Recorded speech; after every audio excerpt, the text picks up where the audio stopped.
I download the label and get the package actually together, I will immediately refund any extra postage. And I think Rachel is telling everybody that she's giving a giveaway tonight to the person who buys the most. Uh, and uh, and I'm going to leave that up to her as to how to handle that. But we were to tell everybody it's a cute little cameo. All right. Well, tonight, let's get started on the first item. And by the way, I am on YouTube as Packrat Queen and Facebook as Packrat Queen, and you can keep up with me there and all the other venues that I sell on. Okay, the first item tonight is a lovely old vintage brooch that, quite frankly, when I first bought it, I really thought that it could be a Miriam Haskell. It's from the right period. It's got the right construction layered here. Uh, all of these elements are sewn into this filigree piece here. But when I got the piece and turned it over, I know that Haskell did not use this textured plate on the back.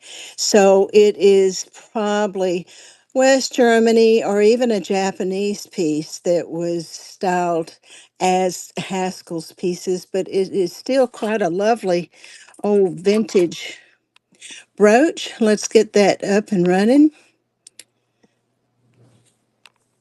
Okay, I've got 30 seconds on the clock, and it is now running. Not all of my pieces are going to be $5 like Rachel. I do have some, and in my buy it now, I've got quite a few very well priced pieces, but these are a little more high end and a step above. And thank you. We've got a couple of bids being placed. Awesome. You're going to love these, especially when the fall, autumn runs around. Look at that. Wouldn't you think that's a Miriam Haskell? Wow. Okay, all right. That bid has ended and purge, baby, purge. Welcome to my family. Okay, the next piece is another interesting vintage piece.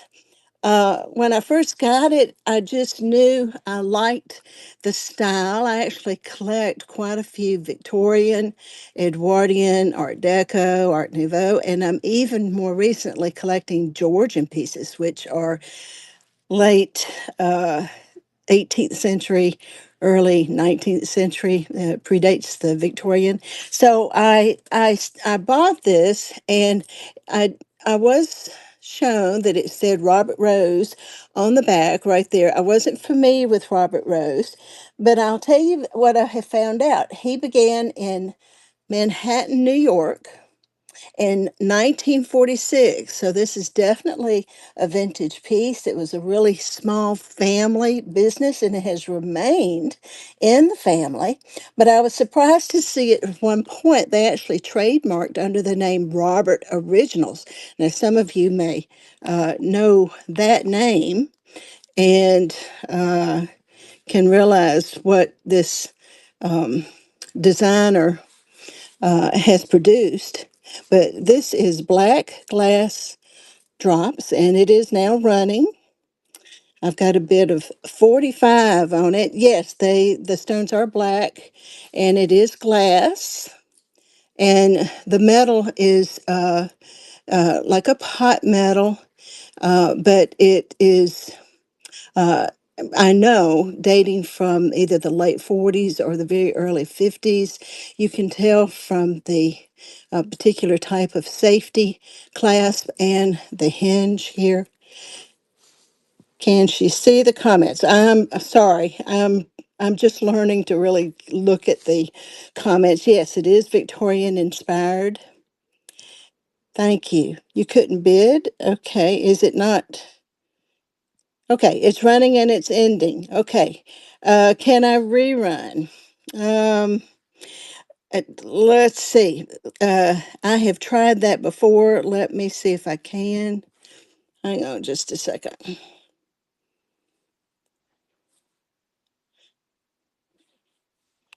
Okay, this has stumped me before trying to rerun something that I've just run. Tap the name of the item right there.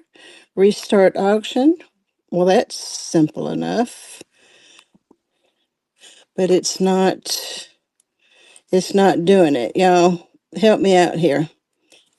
I did tap the object. I can't figure it out either. Yeah, okay. Let's hang on just a second. Let me get my stage area. Okay, listen, what we're going to have to do is come back to this, and I'll tell you that if it is running, okay, I'm not seeing it. Y'all gonna have to let me know. 10 more seconds. Thank you. Yeah, I don't see it on my end. But it's working. Yay. Let me know when the auction is over and who wins. Will y'all do that for me? Oh my gosh. This is wild. I hope whoever gets this enjoys it. Okay, it's ended. With no bids. Okay. I will put this in the bite now and you'll have the opportunity to catch it then. All right. Let's do the next piece. Well, that was an adventure. Thank y'all for going through that with me. I've done a few lives, but that one always snags me. It's a little different over on the other platform, if you know what I'm talking about, where everybody does this. It's a little easier to rerun, but anyway, it doesn't matter. All right, this piece is a real collector's piece. It is a Tasco piece from out of Mexico, and it is signed right there on the what could be like a pendant. And it's hard to see, and I'll just tell you that it is signed Dominguez, and it has been attributed to Rafael Dominguez. If you know anything about Tasco Mexican designers, silversmiths, that is a very famous name. But I got into the Tasco group and did some inquiring, and they actually believe that it is a son of Raphael with the initial beginning A. That's all the information I got. But I will tell you that in the background there, do you see that? That is turkey feathers in resin. Is that not the coolest construction? Okay, let's hope I do a little bit better getting this one run. Okay, starting the auction. Okay, it's running for 30 seconds. A real collector's piece. If you look these up and Google it, you'll see they're selling well over $100.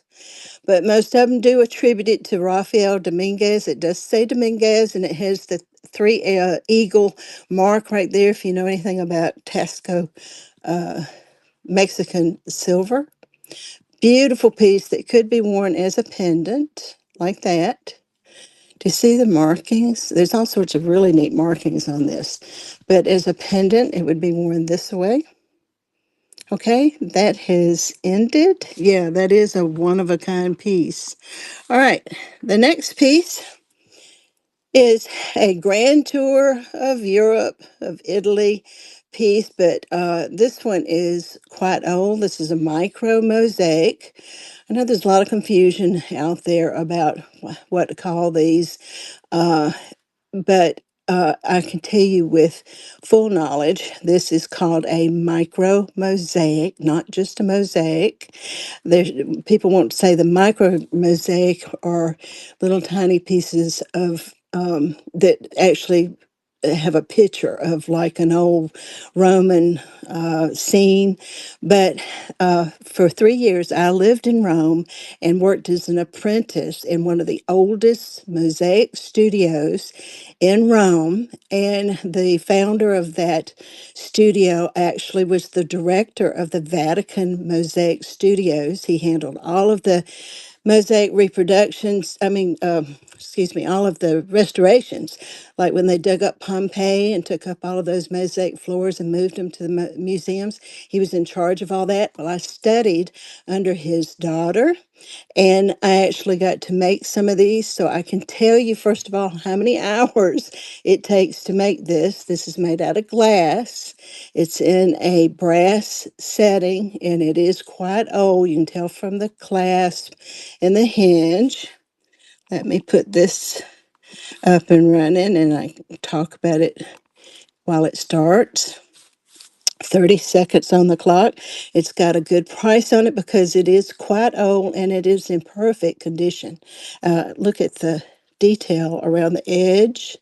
There are no tessera missing. And again, this is all glass, Venetian glass, that is pulled. Uh, Pulled glass into rods, and then very, very thin rods, and then you snip the pieces that you need and insert into it. I really enjoyed making these. Micro mosaics. There's one article out there in the jewelry world that was written and published in a craft magazine by one lady who happened to dispute that these are not called micro mosaics, they're called mosaics. And that article gets quoted all the time, and it's a shame because it's misinformation.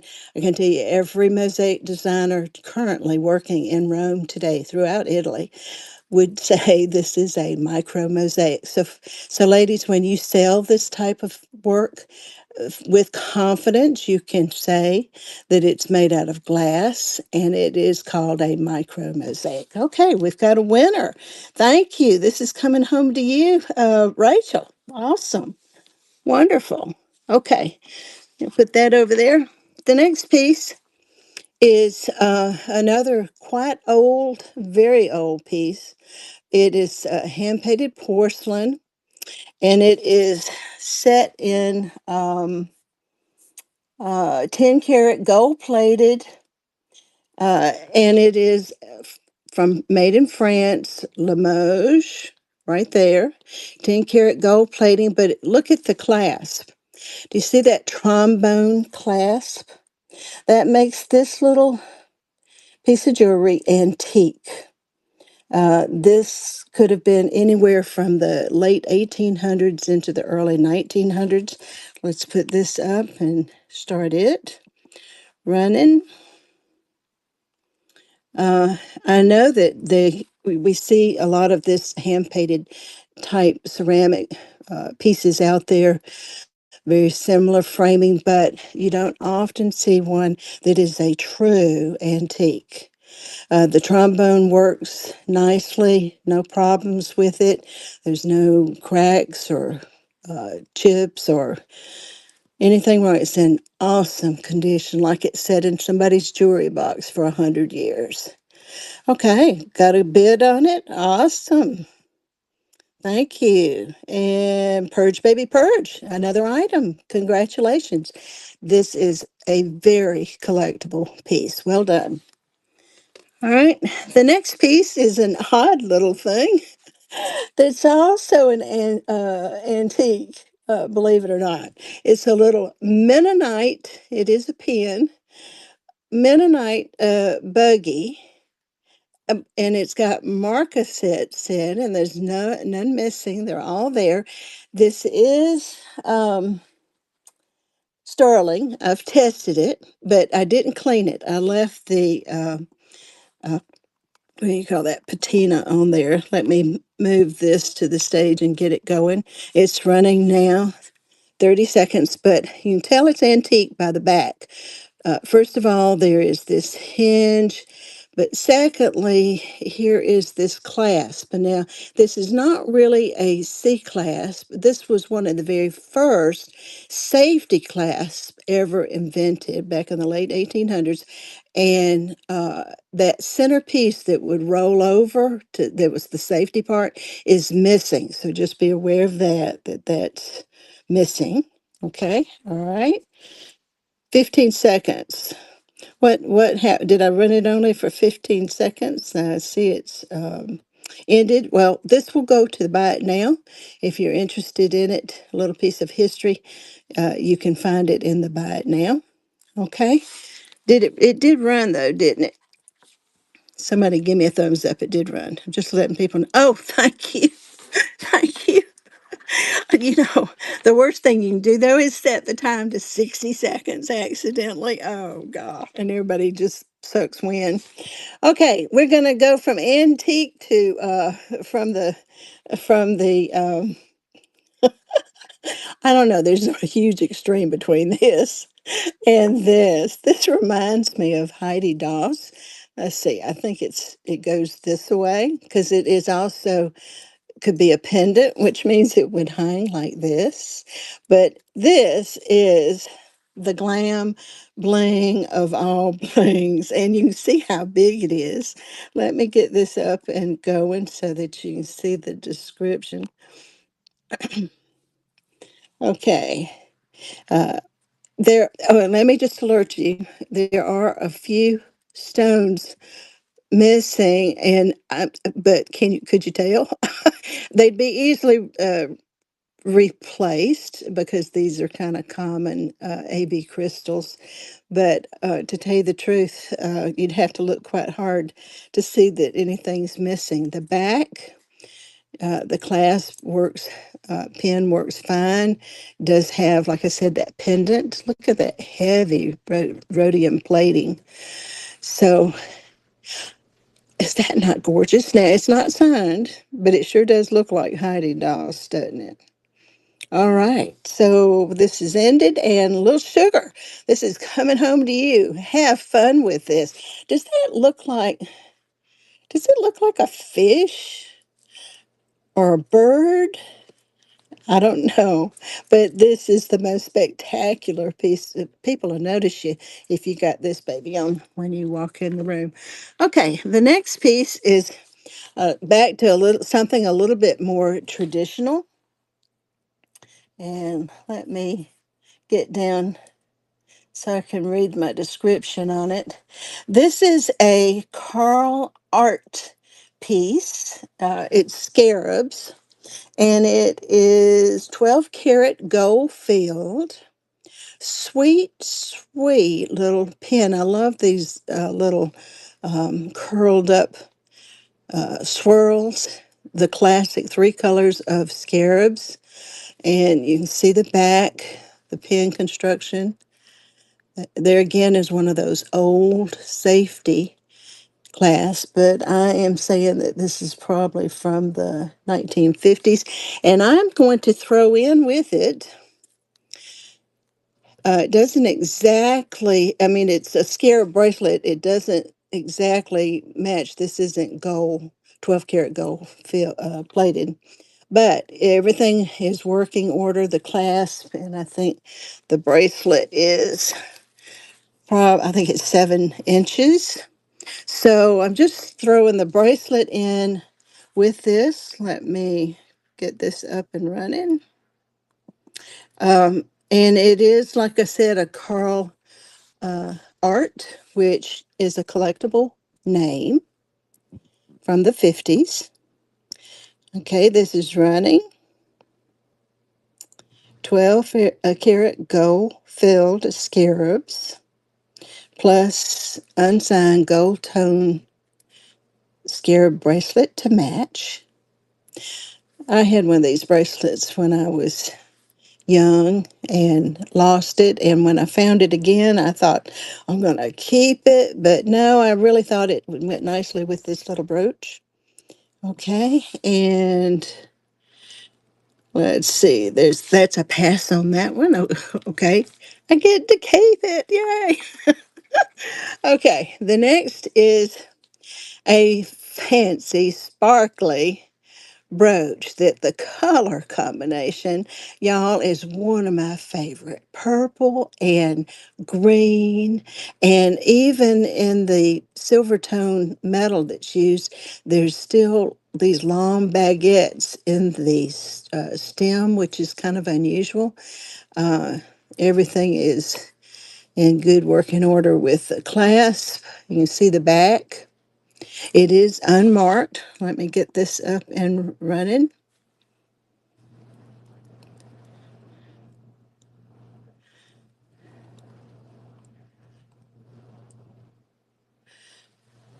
Hang on just a second. I think I've got the wrong description on this. When I pull it up, let's just see. Yeah, no, the previous piece was the scarab piece, but whatever. I have it started at $12 anyway. Yeah, it's just the description is wrong. It is not a Carl art. It is unmarked. It is from the 1960s to 70s. It does have a pendant option there. I just love the colors and the construction, the way this is made with these little baguettes. Isn't that gorgeous? Oh my gosh. Okay, yeah, I'm glad I see that you guys are liking it too.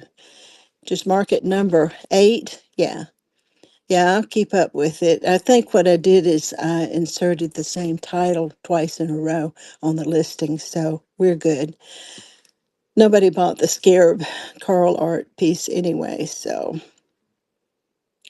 just don't be confused. This isn't Carl art. All right, Purge, baby, Purge, you've won another really spectacular piece. Woo! Way to go, girl. Thank you. Okay. All right, the next piece is another piece of bling bling and another favorite color of mine. That is my birthstone, that aquamarine. Now, these are just glass and metal tone. It's unmarked, got a nice pin construction. Let me get this up and running. This is 2 inches. And again, I dated it somewhere between the 60s and the 80s, only because I know that that's when my mother was buying this type of furniture, jewelry. This was my mother's. Now, yes, I've been dealing with her estate furniture and jewelry. She loved her jewelry, though. She took really good care of it. But for me, the color of those stones, spectacular. Okay. Findings by Sandy Winning, Little Sugar Winning. Awesome. This is a fun brooch, nice size and good condition. And it's a good summer piece. Those are good summer colors. All right, ended. And Little Sugar, you have won another piece for me. Awesome. Way to go. All right. How are we doing on time? Just a few more minutes. And I about laughed when Rachel showed her, what was it, Rachel? It was the banjo. Oh, it was a Renoir copper uh, musical instrument. You talked about how huge it was. Well, I've got a huge one too. I have this huge thing. Let me get it up and running because we haven't got much more time. Okay,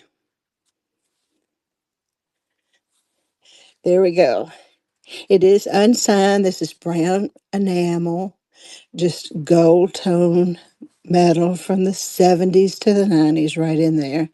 It has this fun little chain hanging down. I guess like if you were to wear it, like you're playing a banjo. There's the back of it. It's in really good condition. Sweet little pin. Anybody musical in your family? Got a daughter that plays a musical instrument? Very good. Thank you for placing that bid. Edge City Traders. Thank you. Okay, that's coming home to you and enjoy that. It's in really good shape. Okay, next piece is another sparkler.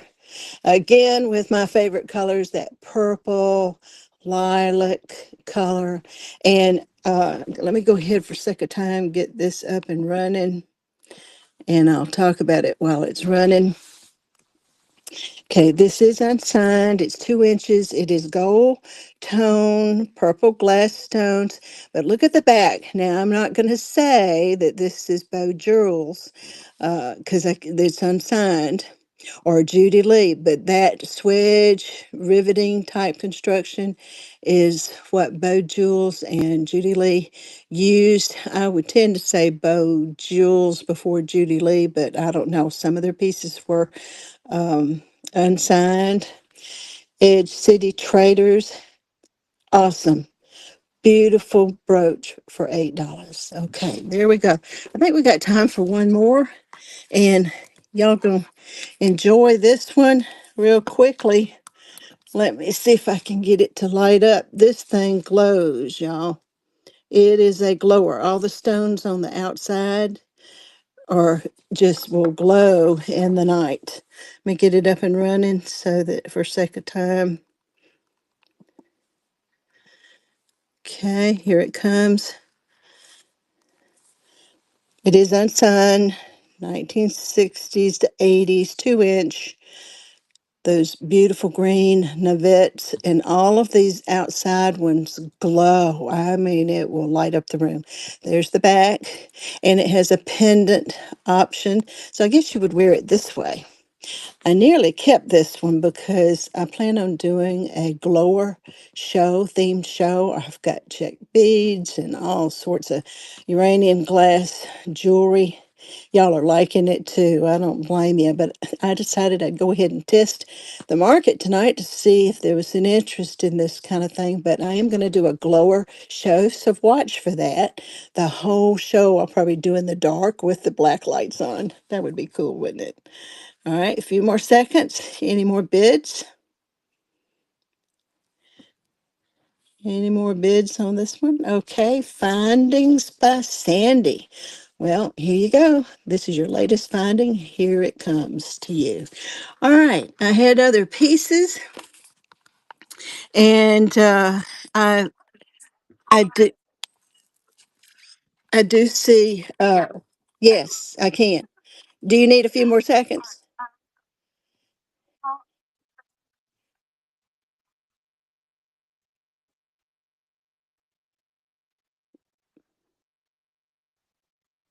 So, will it show up when I do close out and raid? Will it show up?